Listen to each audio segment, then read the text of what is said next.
Ladies and gentlemen, welcome. This is the official preview show for Winner Takes All 7. It feels like it's been a lifetime, but we are back. By the time you're seeing this, we will be in Fight Week. Hopefully nothing's changed by then. I'm joined by Mr. Guy Jitsu, aka formerly Quasi Force, for those that have been around a while, and the newest addition to the team, who will be taking the lead on the broadcast on this one, Mr. Tyrone Moodley. Gentlemen, welcome. Thank you. Thank you. Thank you. Right. WTA7, we've got a bumper bit of action. We've got 11 super fights, 3 titles, and the return of the 8-man. Just a bit of insight. The 8-man, the light heavyweight 8-man was always on the cards. It was kind of just like playing out the right time to bring it in. It was one of the brackets we were initially quite concerned about, how we would like build up 8 people plus reserves and options and that kind of thing, but I think it's worked out quite nicely. We've got a cool mix of young, old, a lot of brown belts, some black belts, and obviously the surging Jason Durant.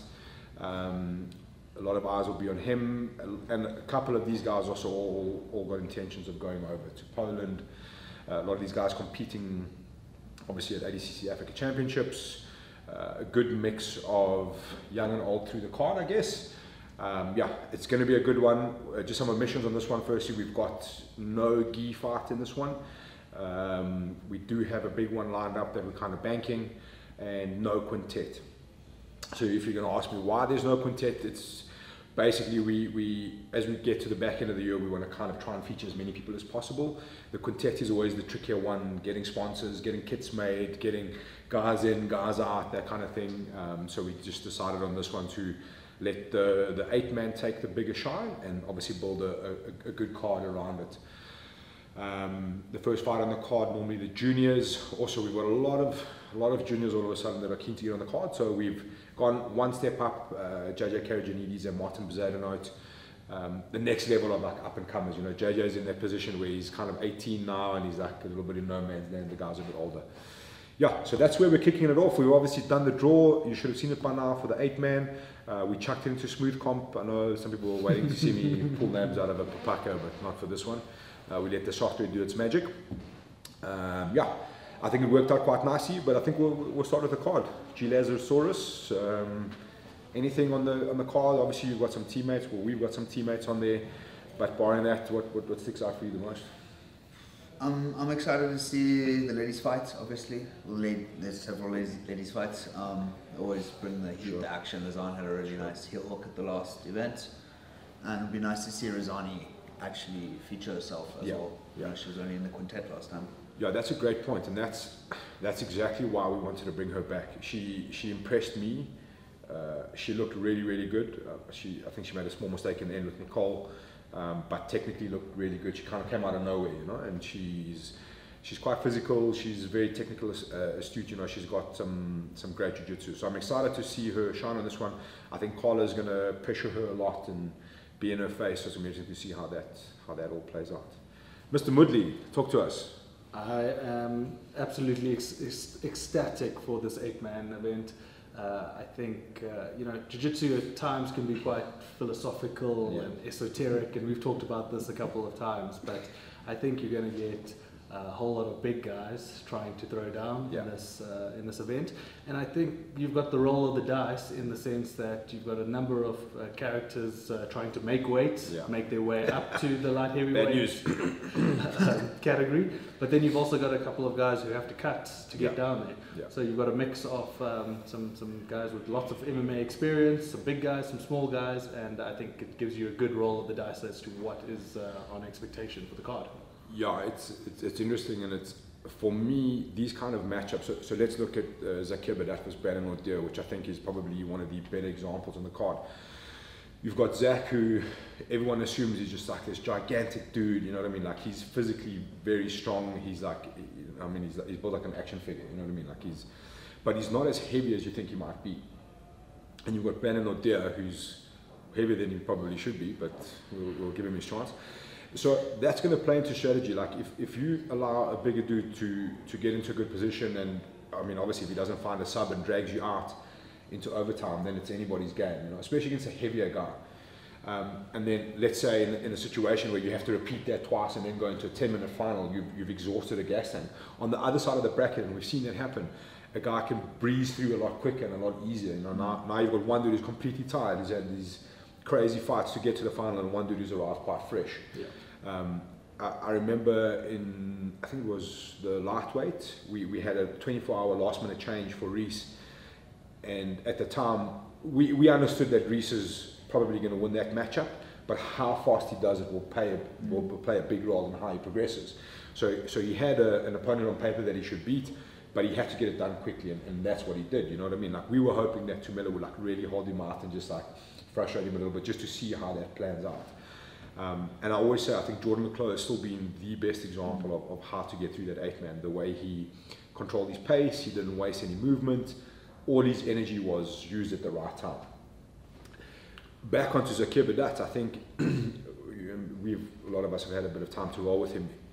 His style is very well suited for the 8-man, because he's very it's very slow, it's very calm, and then it bursts, and then it's calm, and then it bursts, and every time he bursts, it's bursting into a good position, you know. So in terms of like energy management, I think he's got a really good game to cause a lot of problems for a lot of guys. Against a bigger dude like Benan Odia, who's no slouch, will be very, very interesting. At the same time, I see that Zakir's got crosshairs on the back of his head. There's a lot of people out there highlighting that he's the danger man, and that always presents problems. Yeah. Him and Jason, funny enough, like everyone mentioned Jason to a degree. I think most people. I think obviously him and Cam would like another shot at each other. They've got a bit of history that's brewed now. Obviously, originally Cam originally from PESFA, but they're 1-1 in the recent ADCC. The thing with Jason Durant, which stands out for me right now, is he's physically hitting his stride. I mean, he was making middleweight. That's no longer an option. You know, and he said something interesting. The question was, what do you think has changed? What's ignited this run? You know, and he said just being more comfortable. You know, being more comfortable competing. And this is a dude who competes non-stop. He never stops competing. He's been on our stage. He doesn't get like frazzled much. Nothing's really gonna he's not gonna get overexcited or nervous, or I'm sure he gets nervous, but a dangerous kid, man. I was looking at the way this bracket stacked up, and he can definitely find himself in a final quite comfortably. I think he's gonna come out against Wade Henderson. His job there, again, both of those guys, if they want to progress, is going to be to finish that quickly, not like stagnate in the first round. And I think Jason, to a degree, is going to be a lot more risk adverse. He's going to come out strong. He's going to come out fast. You know what I mean? Be interesting to see how that plays out. And then it you know, that next round it just gets crazier and crazier. So also on that note, we've dropped this 8-man to 6-minute rounds. And you know, watching around the world what guys have been doing with this kind of a like 16-man or kind of these kind of setups, everybody's doing 6 minutes. And the onus is now to kind of push the pace. The danger lies in the overtime. The danger of it being like a stagnant match, and the danger of you going 50-50 and losing everything you worked for. Sub-only is a cool game. It's a very, very, very, very cool game, as we've seen. Yeah. You know, you can dominate a fight and get to an overtime and make a mistake. So nobody wants to go to overtime, and I'm hoping that little chop to 6 minutes is just going to pick up a bit of pace for everybody. Yeah, so very interesting 8-man, like we said. I think it's going to be very exciting with a lot of submission artists. I'm very keen to see Stefan Pretorius. This is where he's a bit more comfortable. Him versus Michael Block is almost like I've called Michael Block the dark horse before, and probably going to say it again. For whatever reason, everyone kind of just like brushes him aside, or like not brushes him aside, that's not the right word, but like maybe he's a bit overlooked. Dangerous dude, you know. And what's crazy is that I've only realized now that he made 77 kilos, God knows how he did it, but he was massively heavy, and he's gone from welterweight now to light heavyweight. So that's where he's kind of supposed to be, like in the 90 kilos, you know. Really, really, really good dude. He's committed to the Renzo Gracie competition system now. He's been there for a good few years. I'm very, very excited. Him and Stefan, I think, match up really, really nicely. It's going to be high pace, very submission-minded guys. You know, Stefan, to his credit, is never going to be sit back and kind of grind things out. You know, he's going to look for a submission. And I think Michael Block's going to return the favor. Yeah. I'm very excited about that matchup. And before I hand it back to you guys, One that's sticking out to me the most, well, I'm going to say two, Carl Fritz, Conor Bentian, which is a fight I've been trying to get right for a while, like waiting for the right time, and it's arrived. I think it's a crazy matchup, and Timna versus Justin Thomas. Justin Thomas, to me, has just been this guy who, like, he's been on the competition scene for a long time, but again, just like in the last little period, he's just blossomed. You know what I mean? Like he's just looked immense. It was the last quintet where he featured. I can't remember who he had to ride out, but man, it was Reese, I think, him versus Reese in the quintet. And like Reese was on a tear, hunting, putting pace. Justin was just scrambly, getting out of bad positions all the time. It was one of the most memorable matchups I've seen in a while in the quintet. He was just insane. I mean, like everything was stacked against him. And so now you're putting two up-and-comers, Timna, who we obviously saw dominate in the combat. Timna wants to have a little dice at straight reaction with no striking. It's going to be like very, very wrestling heavy approach versus like two very scrambly guys, but like a wrestling heavy versus like a very submission heavy game. It's going to be super, super, super, super interesting.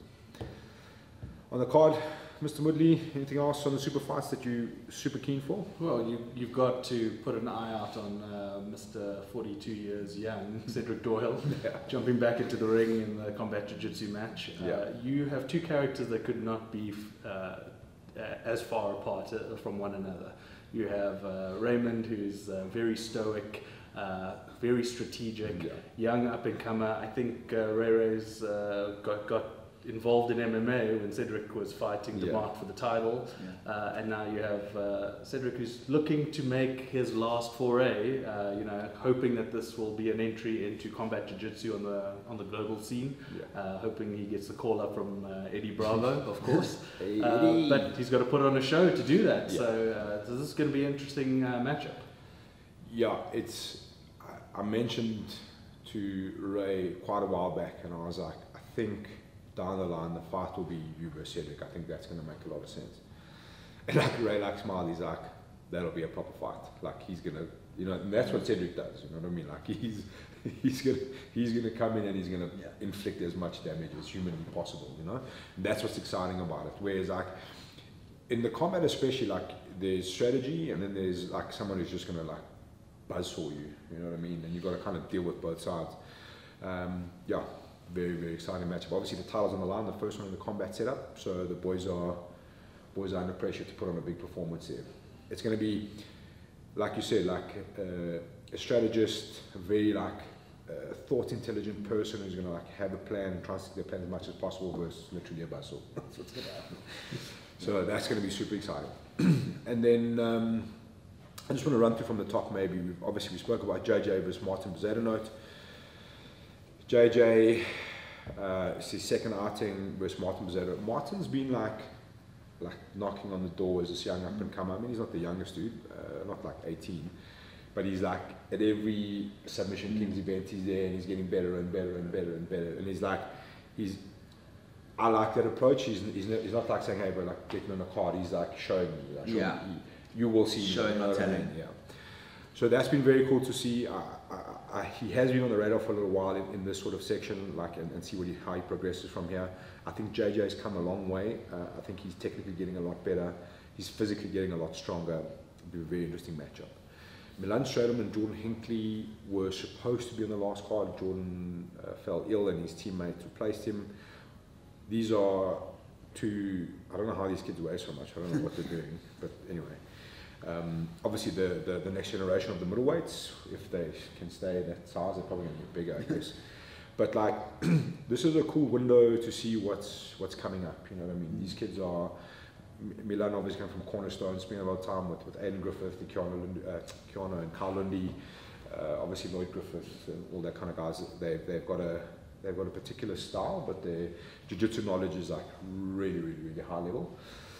And Jordan is the young gun of Creon, so it's going to be a very, very, very interesting matchup. And I know Jordan's on the up, Milan's on the up. Neither of them care for a gi, but they're definitely going to be one to watch in the youngsters. We spoke about the ladies a little bit. Nathan Thorne and Sakile. Nathan, at my advice, has gone down to lightweight. I think at 77, the guys are getting bigger. You know what I mean? And Nathan's a very, very strong guy, but like I kind of had a discussion with him. I'm like, you're walking out at 75. He's not the tallest. Yeah. Like these dudes are going to get bigger, dude. You know what I mean? Like if you look at Desley and Chris and Bill and Abdel, who's obviously he had injuries, so he's been packing on a lot of muscle. These kind of top tier dudes at welterweight, Jordan Leclerc if he comes back, okay, Reese being one of the smaller ones, but like that's what you're up against. You know what I mean? And if you want to progress, like that's physically always going to become a lot harder unless you're going to start to try and match that. You know, I think he's really, really well designed for 70 kilos. And we've given him a very hard test. Sakikle also has come along in leaps and bounds, and he's a very, very tough dude to put away.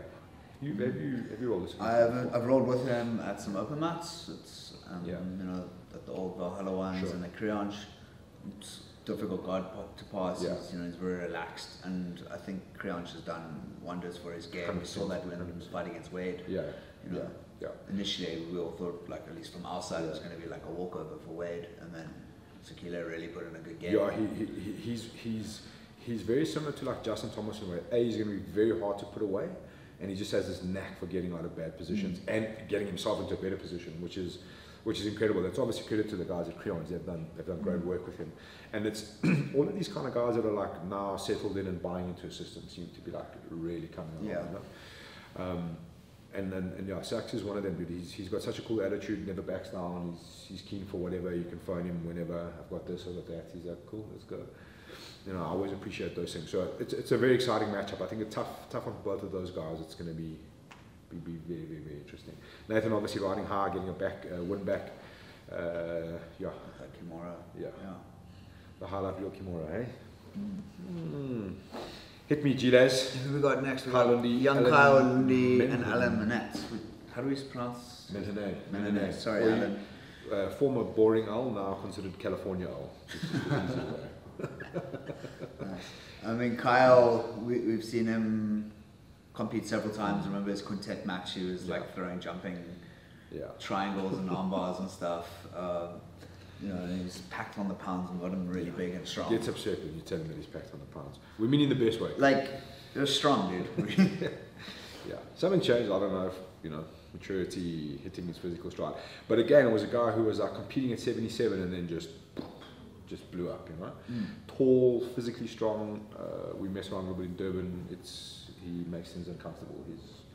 He's very good. I mean, Al's been around a millennial as well. So. And respect to Alan Menene, to be honest. Like, it's a tough fight, you know what I mean? Like, there's a lot on the line for you, but you know, the Eastern guys aren't worried about those things. They just want to go out there and show up and put up, you know, which is always cool. It's a Mashavani Wade Kispe. You watch much of Edson Mashavani? Not much of Edson, but definitely want to tackle the Carl Fritz Connor. Hit me with your thoughts.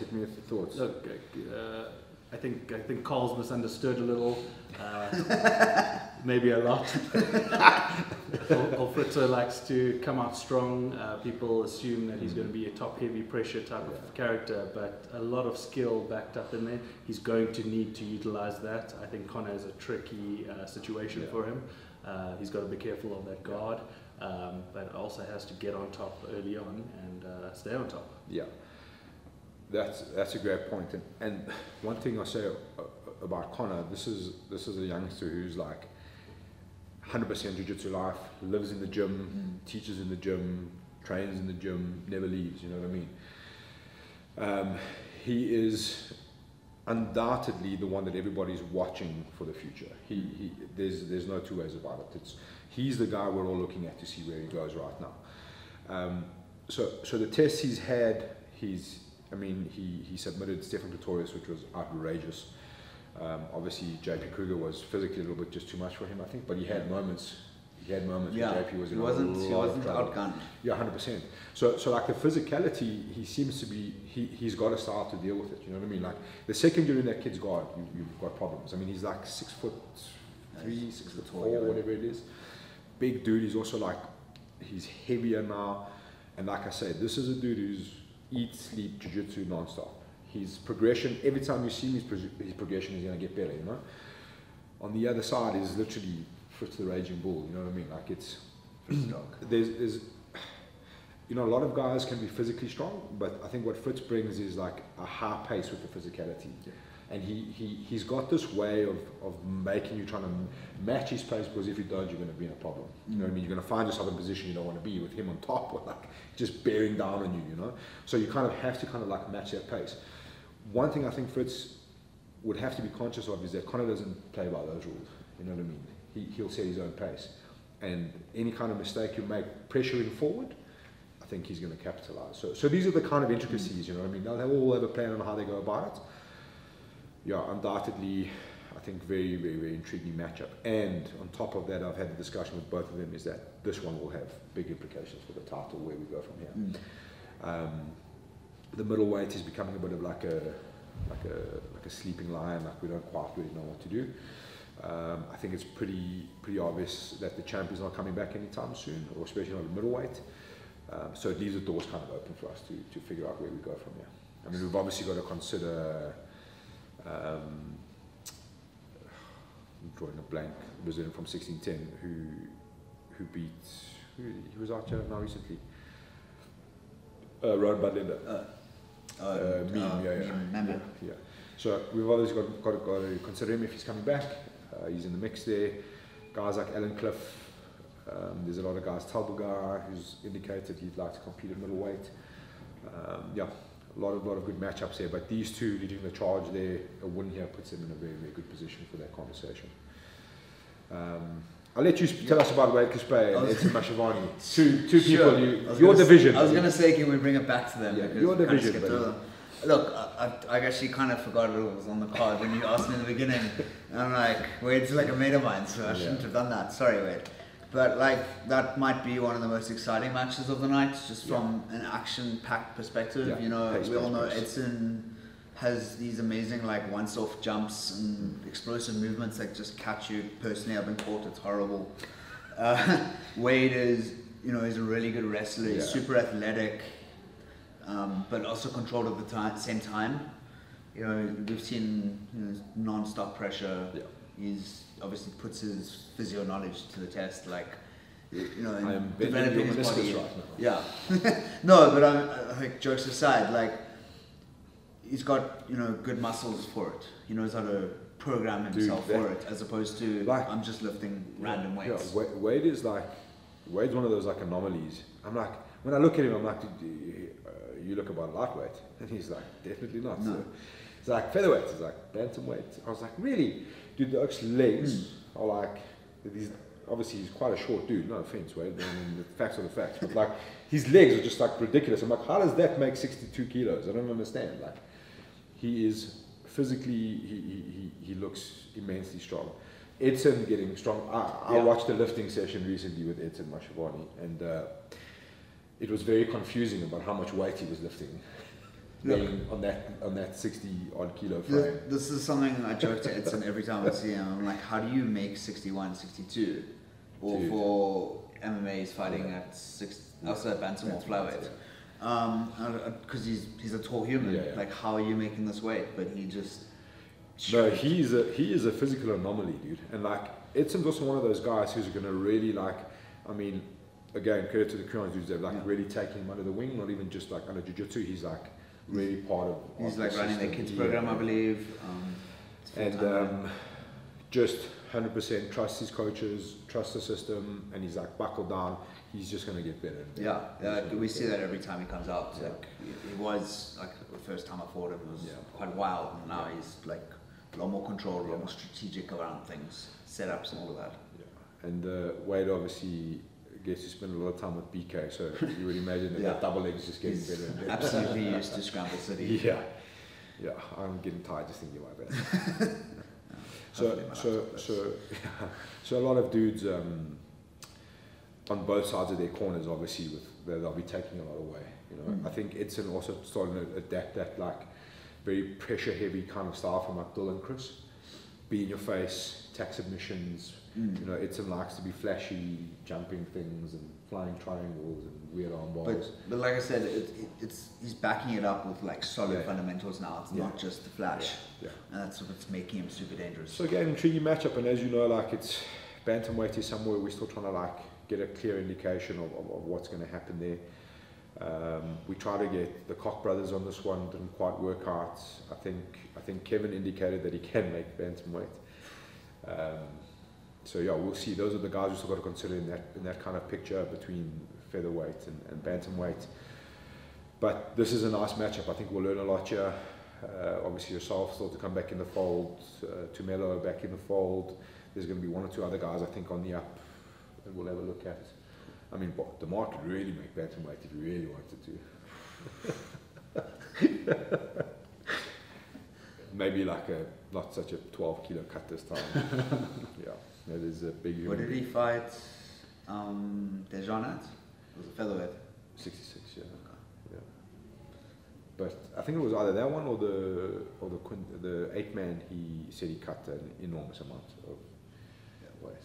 I can't remember. It was a big amount, yeah. Yeah. Right, gentlemen, I think that lands us right in the mix of the co-main and the super fight main event. Raymond Naked with Cedric Doyle for combat title we kind of brushed on. I think we know what we're going to expect there. And then the one for all the marbles, Christian Camp and Desley Faithful for the welterweight title. The welterweight division obviously being, for us, the most prolific. It was the most stacked 8-man, I think, and it's had the most movement with possibly, like in South Africa, some of the biggest names, and I'm so excited about how this worked out, because kind of like Desley won, and then they were kind of going to like face each other for like a #1 contender, and we weren't sure what was happening with Jordan, and then eventually I spoke to Jordan and I was like, look, I think you focus on overseas, that's where you need to be. And I think we're going to let these guys decide how this plays out. You know, we had that little four-way Chris versus Reese and Desley versus Still, and it worked out for me perfectly. These are two dudes that know each other pretty well. They would have been in the same team for a long time, but obviously a lot has changed. I think Chris at 77 has been great. These are just like two pressure cans, just like meeting, and we're going to see what's going to happen. Like we know what Desley does, and everyone knows what he does, but nobody's been able to stop it just yet. In like the last couple of months, he's just been on an absolute tear. And Chris is just an absolute steamroller. That's just the best way to describe him. He just keeps coming. He just never stops. You know what I mean? And he's, for his size, is incredibly heavy. Two guys, in fact, that are incredibly heavy on top. Like we've seen, like people finish competing with Desley and they've got like marks on their heads. And, yeah. Like it's just uncomfortable, man. It's a horrible place. And I think Chris and Bill have said this, and I think it's quite true. Like 9 out of 10 people you offer the fight to Desley, they say no. You know, like nobody wants to deal with that. This 40-year-old resurgent maniac who's just like a rock. He's just hard, aggressive, pressure, and he is like the epitome. Both of these guys, in fact, are like the epitome of competitors. That's what they want to do. They just want to compete and they just want to win. They don't even like, I just want to compete and I just want to win. That's what they want to do. That's what they bring to the table. And I'm super, super jacked up for this one, I'm not going to lie. Super, super jacked up. No, look, stars aligned for this fight. Yeah. That's for sure. Desley is immensely strong. You know, the pressure that he puts on that mat is just incredible to see. So, you know, if we were picking for this fight, I'm in the Desley camp, that's for sure. But it's going to be a fantastic fight and a good way to end off the show. Mm-hmm. It's an interesting one because I think it's going to be like whoever can affect their game plan is just going to control that fight. If you let Desley was designed for sub only. Like he's just got the perfect style for it because he'll get into a good position and it's just that's where you will stay. You shall remain. You know what I mean? Like you just, it's incredible to watch. And like you talk about the strength, you can just see it on people's faces. The minute he's in like a heavy side control, you can just see there's just like this diminishing, yeah. You know, from his opponents, and they're just like wilting at the pressure. And that's what he does. I just don't know if he'll be able to affect that against Chris, and how Chris will approach that. You know what I mean? What we haven't seen too much of is Desley on his back at Sub-Kings. We haven't seen a lot of that. If that can happen, that's what we want to see what's going to happen. And I think Chris is going to be reasonably good at getting him on his back at some point, and we'll see how he responds. Not to say that he's terrible off his back, just we haven't seen it. Yeah. So those are the things I want to see. Like if Desley finds himself on his back, how he responds to that. if Chris is on his back under heavy pressure, how he responds to that. These are going to be the kind of things that are going to be the intricacies. I think we're in for a hell of a treat. I think it's going to be a technical masterpiece, and I think there's going to be a lot of action there. Just on, we spoke about time limits for the 8-man first. Yeah. What are the time limits for the title fights? Okay, so in the 8-man, the qualifying rounds will be 6 minutes. The final will be 10. Combat and welterweight title will be 10 minutes. 10 minutes. So we've done 15 minutes in the past. We've kind of like played around with it. To be fair, from the guys coming up from the Cape, I think 15 minutes can be a bit of a drag. And it obviously can be a tool used against them. I don't really want anyone to feel like they've got a disadvantage in terms of time and altitude and this kind of thing. So I feel like 10 minutes kind of just like, it's enough time for you to get in and settle in, and enough time to work and still put on a show. Then we've got JJ versus Martin, Milan versus Jordan, Lazan versus Michaela, Rosani versus Carla, and I think Nathan versus Sachs at 6 minutes. The rest will be 8 minutes. Interesting. Okay, so you're carrying like a little tiered Correct. system. So in essence, those would be considered like prelims on the card, and then your kind of Main card, yeah. main card. In fact, I actually think Nathan versus Sachs is 8 minutes. Off the top of my head, I can't really remember. But yeah, so that's how we've kind of trying to structure it. Like the 6 minute fights are we also like what we found on one or two of the events. The younger people coming in, obviously, like with a lot of nerves and stuff. 8 minutes was maybe just a stretch too long, and then it was going into overtime, and it's kind of like these are young guys. There's not like a hell of a lot happening there, So just to shorten that and try and create a little bit more speed is really where the thought is, and also not to be daunted. I think what happens on like a longer format time frame is that guys, and in fact we actually saw this with Brandon O'Dear and Warren Ellison. I mean they're not privy to the fact that it wasn't the most exciting matchup, but both of them tried to settle into the time, and then the time left. Sure. Before, like you can't, like Saboni doesn't allow for that, you know what I mean? You can't like settle in. You've got to get in, like figure out a few things, measure a bit of distance, sit if you're going to sit, look for a takedown, if that's what you're going to do, then you've got to go. Otherwise it starts to catch up with you quite quickly. And we've spoken about it before many times, like the clock pressure starts to come.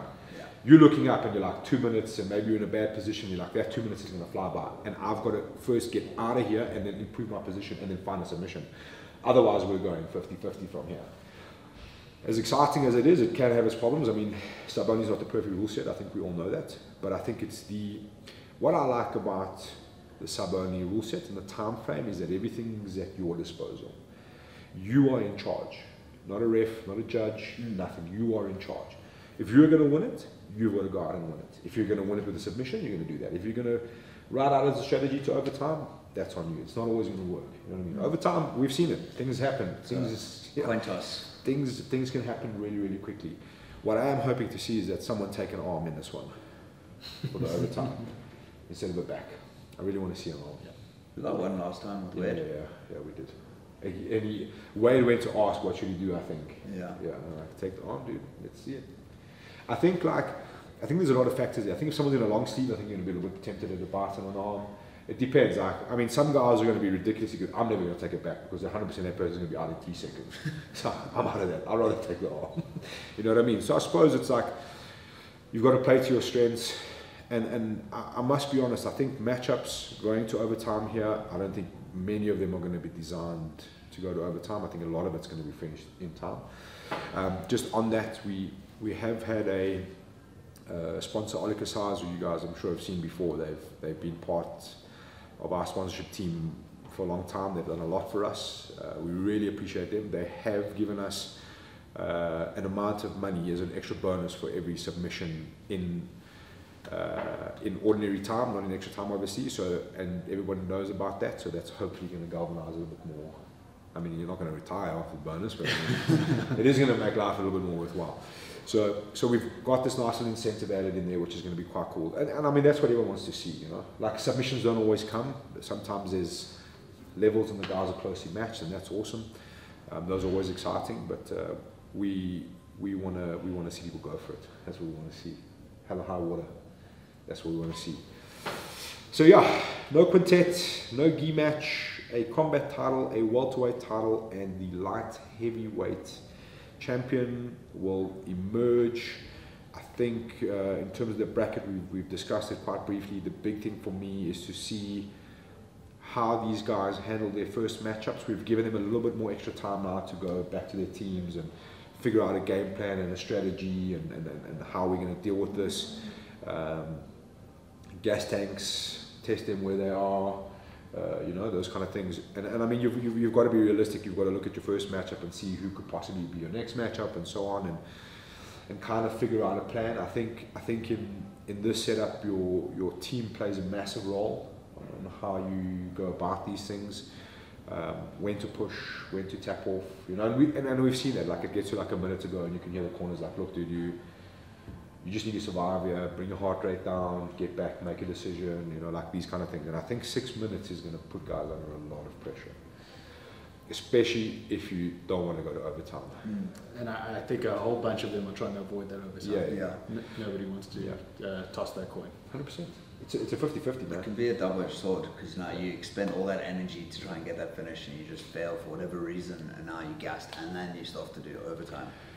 I think that's the beauty of the 8-man bracket, right? Yeah. In some of the other super fights, guys might try drive it to overtime because they become overtime specialists, but not in the 8-man. You can't. Because it's like, it's units of energy that you're wasting, you know. That's a big thing. And I think, like Desi, for example, when he came to Joburg, found himself in overtime quite a bit. And I'm pretty sure Armand caught him in a rear naked. He said it in a post. Yeah. It's the second dude to ever tap him in competition. Yeah. Literally, like, you got choked out in overtime, and then later on found himself in the same position from Katlego Rabaji. Had that rear naked choke on, locked on for ages. You know what I mean? Like, those are the things that can happen. You can rock up. He rocks up to Joburg on a day's notice, just like this storm of chaos at 80, goes up a weight division. And then on the roll of the dice in the overtime, he finds himself in like really, really bad positions. So he'll be very aware of that, of what can happen. His opponent will be very aware of that as well, you know. But I think all of these guys would have seen and had some kind of experience with overtime. Warren Ellison, the event before was him, Tion Gerber, and JP Kruger, kind of in the mix in the same, like, absolute, they did under 100, whatever they did. And these three guys were just having these crazy battles, and like, you could see that the clock was running out, and like, they didn't want to get to overtime. They know the risks there, you know. So I think there's going to be a lot of pressure on these guys to figure this one out. And that was one of the things, like, people ask me, like, who sticks out there, and I think someone like Jason Durant, that's always going to be in his favor, because the kid's still young. You know what I mean? He's not carrying the stresses of life like older gentlemen. You know what I'm saying? So and he also, again, just lives in the gym. That's what he does. You know, so he's going to have this like gas tank to go. I mean, he just did it at ADCC. He had like 6 or 7 crazy fights to win the absolute. So he's like primed and ready. You know. So yeah, interesting show, boys. Very, very interesting show. 3 titles. I'm excited. I hope you are. Tickets still available at Ticket Pros. They will be available at the door, as always, when we get rushed at the door. Doors will open 6:15. We go live at 7. On the mat, our venue 133 on 1st in Marlborough. If you're coming through, it's easy enough to find. It's going to be a good show. If you've been following us, we aim always to improve and get better and add new things in the show. I think we've done that on this one quite nicely. I think you're going to be in for a treat. Just before we close, we will obviously have something in the show. We mentioned Armand at the top of that. If you don't know, Armand was obviously in a really severe motorbike accident. He's got a long road ahead of him. His family are trying to raise some funds. You can check it out at Backer Buddy. I think it's under Armand Medical Expenses. You can check Quan Vessel's, his social media, or ours. A good member of the community, and if we can help, it'll be really appreciated. All the best to Armand. Hopefully back sooner than later. We'll see you on the 1st on Friday. See you then.